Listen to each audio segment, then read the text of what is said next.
ఆయన జెండా ఏదైనా ప్రజలు మాత్రమే ఆయన ఎజెండా. బీఆర్ఎస్ నుంచి రాగిడి లక్ష్మారెడ్డి గారు, కాంగ్రెస్ నుంచి సునీత మహేందర్ రెడ్డి గారు, ఈటెల గారు పేరు, ఈ ముగ్గురు త్రిముఖ పోరులో మీకు ప్రధాన ప్రత్యర్థి ఎవరు అనుకుంటున్నారు? ఏ పార్టీ అనుకుంటున్నారు? నాకు కాంగ్రెస్ అభ్యర్థి పోటీ అండి. నాకు బీఆర్ఎస్ అభ్యర్థితో పోల్చుకుంటానండి.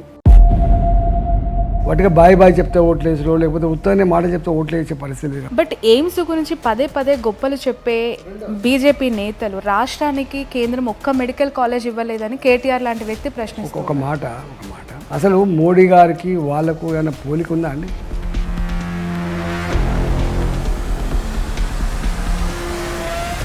ఒక బీఆర్ఎస్ ఎమ్మెల్యేని ఇంటర్వ్యూ చేసినప్పుడు మోదీ గారు అయితే జేబులో పెట్టుకుంటారు, కాదు అంటే జైల్లో పెడతారు, అట్లా మా కవిత గారిని పెట్టారు అని చెప్పి కౌంటర్ చేశారు. నిజంగానే మోదీ గారు అయితే జేబు లేదంటే జైల్లో పెడుతున్నారు అందరినీ? మోడీ గారి దగ్గర డ్రామాలు నడవాయి. నమస్తే, నేను Shravani, journalist. Welcome to Cube TV network. ప్రస్తుతం మనతో పాటు ఉన్నారు బీజేపీ మల్కాజ్గిరి పార్లమెంటరీ అభ్యర్థి ఈటెల రాజేందర్ గారు. ఆయన జెండా ఏదైనా ప్రజలు మాత్రమే ఆయన ఎజెండా. అనేక సమస్యల నుంచి, అనేక ప్రతికూల పరిస్థితుల నుంచి బయటకు వచ్చి ఒక ప్రజల మనిషిగా పేరు తెచ్చుకున్నారు ఈటెల రాజేందర్. నియోజకవర్గం ఏదైనా ప్రజల్ని హత్తుకొని ప్రచారం చేయటం ఆయన స్టైల్. మరి హుజూరాబాద్ నుంచి మల్కాజ్గిరి బరిలో నిల్చున్న ఆయనకి అక్కడ ప్రచారంలో వస్తున్న ఆదరణ, వస్తున్న మద్దతు ఏ విధంగా ఉందో అడిగి తెలుసుకుందాం ఆయన మాటల్లోనే. రాజేందర్ గారు నమస్తే, welcome to my channel. Thank you so much for your valuable time. ఎమ్మెల్యేగా అనేక సేవలు అందించి, ఆ తర్వాత అనేక ప్రతికూల సమస్యలు ఎదుర్కొని అధిగమించి వాటి రోజున మల్కాజ్గిరి బరిలో నిలిచినారు ఎంపీ అభ్యర్థిగా. వ్యత్యాసాలు ఏం గమనించారు? ప్రజాప్రతినిధిగా ఎమ్మెల్యేగా పోటీ చేస్తే ఒక పర్సెప్షన్, ఎంపీగా పోటీ చేస్తే ఒక ట్రేమ్ ఉండదు. 22 ఏళ్ళుగా ఉన్నాం కాబట్టి. అంటే ఇదంతా స్టేట్ పాలిటిక్స్, ఇప్పుడు సెంట్రల్ పాలిటిక్స్ కదా. అంటే ఇంకా పార్లమెంట్కి ఏం పోలే కదా, మేము ప్రజాక్షేత్రంలోనే ఓట్లాడుకుంటున్నాం కదా. ఎమ్మెల్యేకి ఓట్లాడుకున్నా, ఎంపీకి ఓట్లాడుకున్నా, అక్కడ ఆశీర్వాదం కొన్నా, ఇక్కడ ఆశీర్వాదం కొన్నా పెద్ద డిఫరెన్స్ ఏమి ఉండదు. బాధ్యత వేరు ఉంటుండొచ్చు రేపు. కానీ ఏదేమైనా చట్టసభలలో, అసెంబ్లీలో ఉన్నా లేకపోతే పార్లమెంట్ ఉన్నప్పుడు గదే చట్టాలు, గదే సిస్టమ్ ఉంటుంది తప్ప దానికి భిన్నంగా ఏమి ఉండదు. పదే పదే రాముణ్ణి మొక్కుదాం, బీజేపీని తొక్కుదాం, ఈ నినాదం బీఆర్ఎస్ ఎత్తుకుంది ఈ ఎంపీ ఎలక్షన్స్లో. ఇది మీకు ఏ విధంగా ఎఫెక్ట్ చూపిస్తుంది? ఎవరు తొక్కబడుతున్నారు, ఎవరు పైకి వస్తారనేది ఆల్రెడీ చరిత్ర చెప్పిన తర్వాత కూడా ఇంకా ఏం మాటలు, అవన్నీ మాటలు, అంత అహంకారం మాటలు మంచిది కాదు. పొలిటికల్ పార్టీలలో సిద్ధాంతపరమైన ఘర్షణ జరగవచ్చు, మాట్లాడుకోవచ్చు, కానీ ఇట్లాంటి మాటలు ప్రజలు అసహించుకుంటారు. ఆ పూటకు అది హెడ్లైన్స్ వార్తగా వస్తుండొచ్చు, కానీ ఆయన ప్రతిష్ట తగ్గిపోతుంది, ఆయన పట్ల ఉన్న గౌరవం తగ్గిపోతుంది. గతంలో ఈటెల రాజేందర్ గారికి ఫోన్ చేస్తే బాగున్నారా ఏంటంటే పేరు పెట్టి పిలిచేవాళ్ళు. ఇప్పుడు కాల్ చేస్తే జై శ్రీరామ్ అనే నినాదం వినిపిస్తుందంట. మోదీ గారు బీజేపీ సిద్ధాంతాలు ఈటెల గారిని మార్చాయా? ఈటెల గారే బీజేపీ సిద్ధాంతాలకు కట్టుబడి మారిపోయారా? ప్రజల విశ్వాసాలను ఇవ్వాలి కాదండి. ఆ ప్రజా జీవితంకి వచ్చినాడే, శాసనసభ్యుగా పోటీ చేస్తున్నాడే ప్రజల ఆలోచనలు, ప్రజల విశ్వాసాలు, ప్రజల సంస్కృతులు, సాంప్రదాయాన్ని తప్పకుండా గౌరవించుకోవాలి, పాటించుకోవాలి. ఇలా కొత్తగా చేసేది లేదు. ఇప్పుడు అట్లాంటినే మేము వేములవాడకు పోయి దర్శనం చేసుకోవడం, సమ్మక్క సార్లకు పోయి దర్శనం చేసుకోవడం, లేకపోతే ఇంకొక టెంపుల్ పోయి దర్శనం చేసుకోవడం, ఏ ఊరికి పోయినా కూడా మొట్టమొదలు పోయి ఆ ఊరిలో కొబ్బరికాయ కొట్టడం, ఇవన్నీ ప్రజల సంస్కృతి, సాంప్రదాయాలు, విశ్వాసాలు. వాళ్ళు గౌరవించాలి. గౌరవించకపోతే ప్రజా జీవితంలో ఉండలేడు. మల్లారెడ్డి ప్రతిరోజు విమర్శలు చేస్తూ మీడియా అటెన్షన్ గ్రాప్ చేస్తూ ఉంటారు. మీరు మల్కాజ్గిరి ఎంపీగా అనౌన్స్మెంట్ అయిన తర్వాత పూర్తిగా ఆయన మీడియాకి దూరంగా ఉన్నారు, మౌనం పాటిస్తూ ఉన్నారు. వారిని అడగండి. బట్ దాని వెనుక మీరున్నారు అని చెప్పి నాకు సైలెంట్గా ఉండమని. అంటే నాకు 32 ఏళ్ళుగా నాకు పరిచయం. రాజకీయాలు లేని నాడు మల్లారెడ్డి గారు మేమంతా ఇక్కడనే ఉండడం కదా. ఆయన బిజినెస్ ఆయనకు ఉంది, మా బిజినెస్ మాకుంది, మాకు బాగా సంబంధాలు ఉన్నాయి. అంతే తప్ప మానవ సంబంధాలు ఉన్నాయా? నిషేధిస్తారా రాజకీయాలకు వచ్చిన తర్వాత? మానవ సంబంధాలు ప్రొఫెషనల్గా ఇప్పుడు పనిచేస్తున్నాయా ఇరు పార్టీల్లో నుంచి? పని చేయాలి, లేకపోతే ఇట్లా దౌర్భాగ్యం అయింది. బీజేపీలోకి మల్లారెడ్డి రాబోతూ ఉన్నారు, అనుసంధానకర్త ఈటెల రాజేందర్ గారు. ఇది నిజమేనా? అంటే వారు చిన్న పిల్లగాడు కాదు, అనేక సంవత్సరాలుగా రాజకీయ అనుభవం సంతరించుకోడు కాబట్టి ఏ రాజకీయాలు ఏ పార్టీలో ఉండాలంటే ఆయన నిర్ణయించుకుంటాడు. నిన్న ఒక బీఆర్ఎస్ ఎమ్మెల్యేని ఇంటర్వ్యూ చేసినప్పుడు మోదీ గారు అయితే జేబులో పెట్టుకుంటారు, కాదు అంటే జైల్లో పెడతారు, అట్లా మా కవిత గారిని పెట్టారు అని చెప్పి కౌంటర్ చేశారు. నిజంగానే మోదీ గారు అయితే జేబు లేదంటే జైల్లో పెడుతున్నారు అందరినీ? మోడీ గారి దగ్గర డ్రామాలు నడవాయి. మోడీ గారి దగ్గర స్ట్రైట్గా ఉండాలి. ఇది ఉన్నది ఇది లేదా పద్ధతులు ఉన్నది తప్ప మోడీ గారు కావాలని ఇంటెన్షన్గా ఎవరిని సఫర్ చేయడు. ఏం చూసి మల్కాజ్గిరి ప్రజలు ఈటెల రాజేందర్ గారికి ఓటు వేయాలి, ఎందుకు ఓటు వేయాలి? మల్కాజ్గిరి ప్రజానికానికి కాంగ్రెస్ పార్టీ అభ్యర్థి పట్ల, బీఆర్ఎస్ పార్టీ అభ్యర్థి పట్ల, నా పట్ల వాళ్ళు చర్చించుకుంటారు. ఇలా ఎవరికి ఓటేస్తే ఈ నియోజకవర్గం అభివృద్ధి చెందుతుంది, ఈ నియోజకవర్గం చల్లగా కొనసాగుతుంది, భూ ఆక్రమణ లేకుండా, దౌర్జన్యం లేకుండా, స్వేచ్ఛగా ఎవరి వాళ్ళు అవుతుందో వాళ్ళు నిర్ణయించుకుంటారు. ఎందుకంటే నా చరిత్ర 22 ఏళ్ళు ఉంది, వాళ్ళ చరిత్ర కూడా ఉంది, వాళ్ళ చరిత్ర కూడా ఉంది.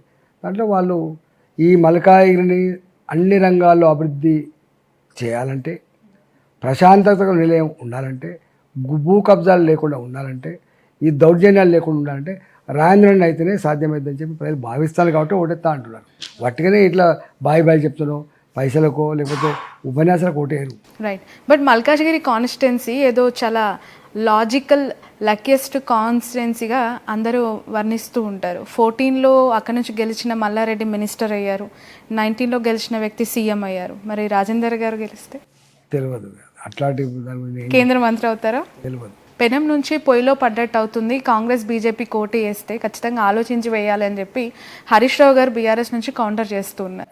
ఇప్పుడు బీఆర్ఎస్ పార్టీ ఉంది, ఇక్కడ అధికారం ఉంటేనేమో ఈ రాష్ట్ర ప్రయోజనాల కోసం పార్లమెంట్లో మాట్లాడాలి కాబట్టి ఓటు వేయమంటే ఆనాడు వేసింది. ఇలా ఇక్కడనే బీఆర్ఎస్ పార్టీ అధికారం లేనప్పుడు ఎవరు ఎందుకు ఫైట్ చేస్తారు, ఏం ఫైట్ చేస్తారు? ఇక్కడ కాంగ్రెస్ పార్టీ అధికారం ఉంది, కాంగ్రెస్ పార్టీకి ఫండ్స్ ఏమని చెప్పి బీఆర్ఎస్ పార్టీ లోక్సభలో కొట్టాడుతా చెప్పండి. రెండవది, ఇలా కాంగ్రెస్ పార్టీ ఉంది, అక్కడ అధికారంకి వచ్చే ఆస్కారమే లేదు. అబ్కి బార్ మోడీ సర్కార్ అని చెప్పి ప్రజలు భావిస్తూ ఉంటే కాంగ్రెస్ వాళ్ళు కోటైతే ఏం లాభం ఉంటుంది? ఈసారి కాంగ్రెస్ కోటేసినా బీఆర్ఎస్ పార్టీ కోటేసినా ఈ రాష్ట్ర ప్రయోజనాలకు ₹1 లాభం లేదు. ఇవాళ అంతో ఇంతో అభివృద్ధి జరగాలంటే బీజేపీకి ఓటేస్తేనే కేంద్రంలో ఉన్న మోడీ గారికి ఏమైనా ఈ పని చేయమని చెప్పి అప్పీల్ చేస్తే గొప్పగా పనిచేసి పెట్టే ఆస్కారం ఉంది కాబట్టే ప్రజల్ని వేస్ట్ చేసుకోవద్దని చెప్తున్నారు. ఇంత సుదీర్ఘమైన ప్రజా జీవితం ఈటెల రాజేందర్ గారి సొంతం, గెలుపోటులు అతీతంగా మీరు పనిచేస్తూ ఉన్నారు. అఫ్కోర్స్ ఇప్పుడు హుజురాబాద్ నుంచి మల్కాజ్గిరికి మీ ప్రయాణం కొనసాగుతోంది. నాన్ లోకల్ అనే ఒక ముద్రని మీ పైన వేస్తూ ఉన్నారు.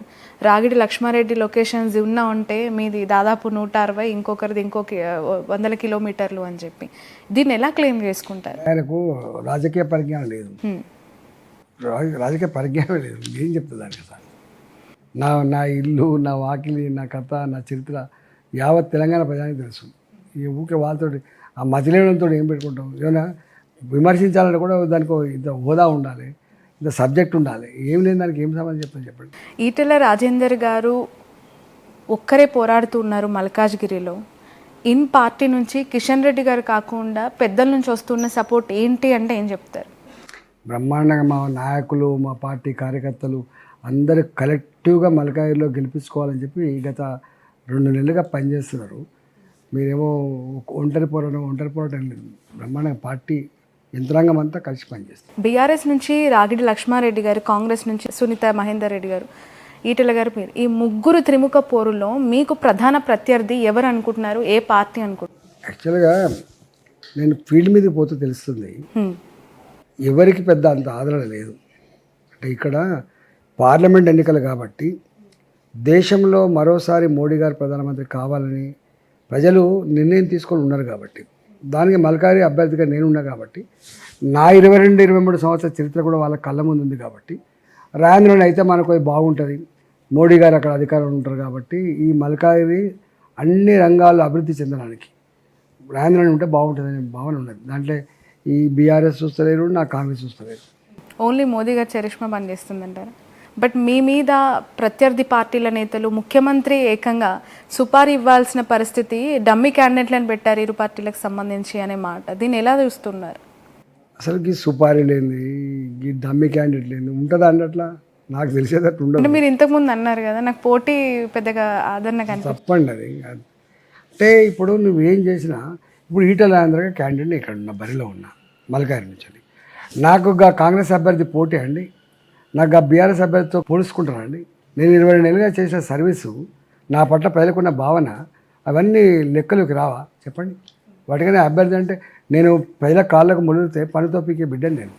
అన్నిటికీ మిక్కిలి ఎక్కడ ప్రజలకు ఏ అవసరం ఉన్నా కూడా, ఎక్కడ వాళ్ళ హక్కులకు హరణం జరిగినా, ఎక్కడ వాళ్ళకి అన్యాయం జరిగినా కూడా ఆ అన్యాయానికి గొంతుకై మాట్లాడే బిడ్డను నేను, వాళ్ళ బిడ్డను నేను. నన్ను ఇవాళ నాకు వీళ్ళకు పోలిక పెట్టుడు ఇవంతా ఎక్కడ మంచి లేదండి. 100% రేపు మల్కాజ్గిరిలో సంపూర్ణంగా ప్రజల ఆశీర్వాదం దొరుకుతుంది. ఒక విమర్శ ఉంది, కాంగ్రెస్ పార్టీ నుంచి ఎంపీగా గెలిచిన రేవంత్ రెడ్డి నియోజకవర్గానికి చేసింది ఏమీ లేదు అని చెప్పి. అక్కడ ఆఫ్కోర్స్ ఆయన ఒక సీఎం పర్సన్, ఆ పర్సనాలిటీ యొక్క ఇన్ఫ్లుయెన్స్, డామినేషన్ ఏ విధంగా మీకు కనిపిస్తోంది? అంటే ఒకటేంటంటే ఆయన ఎన్నిక కాబడిన తర్వాత ఆయన అధికార పార్టీ కాదు, ఆయన కాంగ్రెస్ ఎంపీ, కేంద్రంలో మోడీ గారు ఉన్నారు. వీరు పోయింది లేదు, అడుక్కునేది లేదు, ఇక్కడ అభివృద్ధి చేసింది లేదు, ప్రజలు పట్టించుకునేది లేదు. అందువల్ల వారి గురించి ఈ నియోజకవర్గ ప్రజలు ఎవరు పెద్ద స్పందిస్తలేరు. ఈటల అంటూ ఆయన రేపు ప్రజాప్రతినిధి అయితే ఏం పని చేస్తారో ప్రజలకు తెలుసు కదా. ఎమ్మెల్యే ఉన్నప్పుడు ఏం పని చేసిండు, అధికారం లేని ప్రతిపక్ష పాత్రను ఏం పోషించిండు, ఇవన్నీ ఉన్నాయి. కాబట్టి రేపు మోడీ గారి అధికారంకి వస్తారు. నాలాంటి మల్కాజ్గిరి అభివృద్ధి కోసం నేను వాళ్ళ చుట్టూ వీళ్ళ చుట్టూ తిరిగి దండం పెట్టాల్సి అక్కర్లేదు.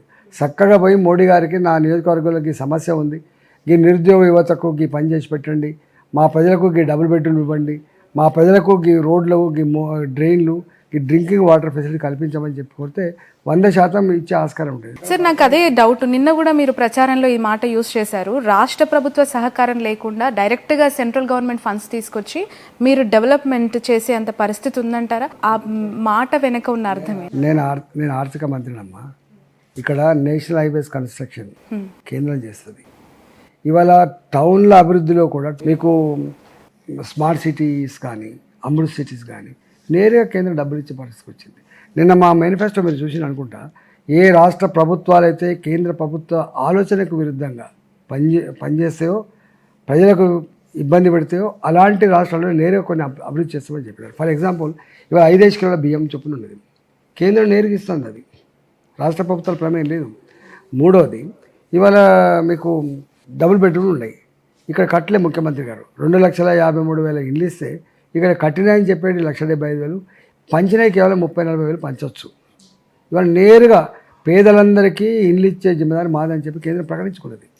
ఇవాళ సిఎస్ఎస్ ఫండ్ అని ఉంటుంది, అవి కొంత మాలంటలం పూనుకుంటే ఎక్కువ వచ్చే ఆస్కారం ఉంటుంది. ఇలా రోడ్ల విషయంలో కావచ్చు, పిఎంజిఎస్వై అని గ్రామీణ ప్రాంత రోడ్లు ఉంటాయి, సెంట్రల్ రోడ్ ఫండ్ అని ఉంటుంది, హైవేస్ ఉంటాయి, అనేకం ఉంటాయి డెవలప్మెంట్ కావడానికి.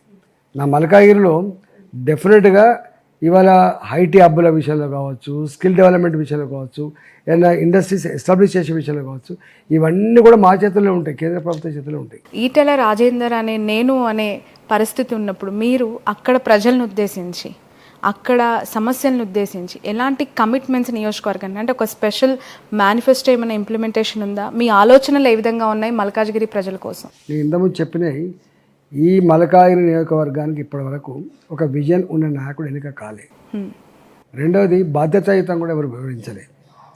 కొంచెం సత్యనారాయణ గారు కొంచెం పనిచేసిన కేంద్ర మంత్రి ఉన్నప్పుడు తప్ప తర్వాత ఏం జరగలేదు. కానీ నాకంటూ ఒక ఎజెండా ఉంది. ఈ నియోజకవర్గాన్ని అన్ని రంగాల్లో గొప్పగా తీర్చిదిద్దడమే నా కర్తవ్యంగా నేను భావిస్తూ ఉన్నాను. అందుకనే మాటలు చెప్పడం కాదు, దాన్ని ఆచరణలో చూపించిందని తెలుస్తుంది. ఇప్పుడు నేను హైదరాబాద్కి పోయినా, ఎమ్మెల్యే అయినా అంటే ఏం పని చేయకుండానే 6-7 సార్లు గెలిపిస్తానండి.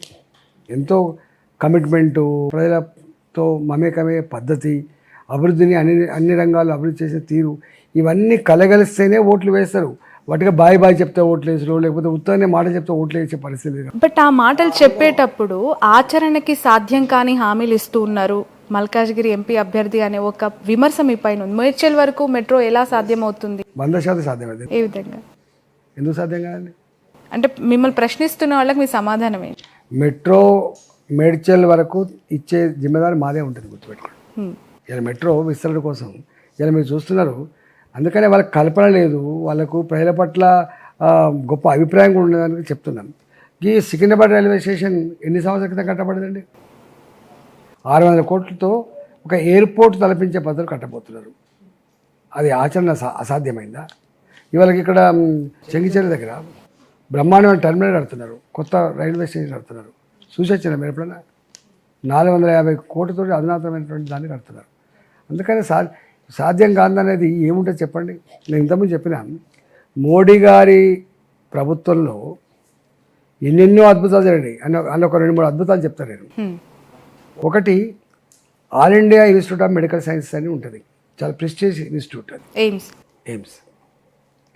నెహ్రూ గారు స్థాపించిన ఒకటి, ఆ తదుపరి వాజ్పేయి గారు స్థాపించారు రెండవది, మూడవది మన్మోహన్ సింగ్ స్థాపించారు.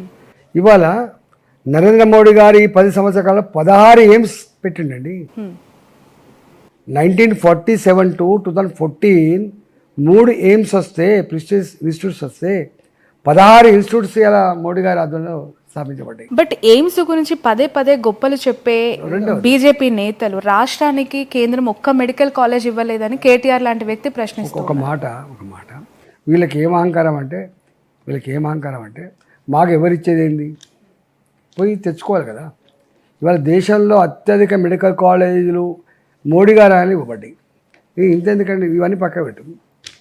ఇదే కేసీఆర్ గారు స్వయంగా అసెంబ్లీలో నేషనల్ హైవేస్ 1947 to 2014 ఎన్ని కిలోమీటర్లు అంటే 2500 కిలోమీటర్ల పైబడి నిర్మిస్తే ఈ 5 సంవత్సరాల కాలంలో, ఆనాడు 5 సంవత్సరాల కాలంలోనే 2500 కిలోమీటర్ల పైబడి నేషనల్ హైవేస్ నిర్మాణం అవుతుందని చెప్పాడు. నేను చెప్పలే, వారు చెప్పారు. మీకు ఎప్పుడైనా రికార్డులు ఉంటే చూసుకోండి. ఓకే. ఎయిర్పోర్ట్లు 75-76 ఉండే, ఇలా 153 ఎయిర్పోర్ట్లు వచ్చినాయి. నేషనల్ హైవేస్లో 11 కిలోమీటర్ రోజుకు కన్స్ట్రక్షన్ జరుగుతాయి. అప్పుడు ఇవాళ 37 కిలోమీటర్ల నేషనల్ హైవేస్ కన్స్ట్రక్షన్ జరుగుతూ ఉంది. ఇంతెందుకండి, ఇవాళ డబుల్ బెడ్రూమ్ల విషయంలో, మీరు ఇళ్ళ విషయంలో 10 సంవత్సరాల కాలంలో 4 కోట్ల మందికి ఇల్లు కట్టించిందండి. 4 కోట్లు లెక్క తీయమని చెప్పండి. ఓకే. అంతేకాదు, ఇంకా టాయిలెట్స్, ఇంకా మహిళలకు బహిర్భూమి పోవడానికి కూడా టాయిలెట్స్ ఎప్పుడు ఆలోచించాలి. కల్పన లేదు. అంటే పేదోళ్ళ జీవితాల పట్ల, పేదోళ్ళ అవసరాల పట్ల కన్సర్న్ లేదనడానికి అదొక ఉదాహరణ. ఇవాళ వాళ్ళు వచ్చిన తర్వాత స్వచ్ఛ భారత్ పెట్టిన తర్వాత 12 కోట్ల ఇళ్ళ టాయిలెట్స్ కట్టించింది. ఇలా ఇక్కడ అసలు మోడీ గారికి వాళ్ళకు ఏమైనా పోలిక ఉందా అండి? 11వ ఆర్థిక వ్యవస్థ ఉన్న ఈ దేశం 10 సంవత్సరాల కాలంలో కరోనా కష్టం ఉన్నప్పటికి కూడా, ప్రపంచవ్యాప్తంగా మాంద్యం వచ్చినప్పటికి కూడా ఇవాళ ఆ స్థాయికి ఎదిగింది. 5వ ఆర్థిక వ్యవస్థకి ఎదిగింది. అంటే కళ్ళుండి చూడలేని కబోతులకు ఏం ఆన్సర్ చెప్తారండి?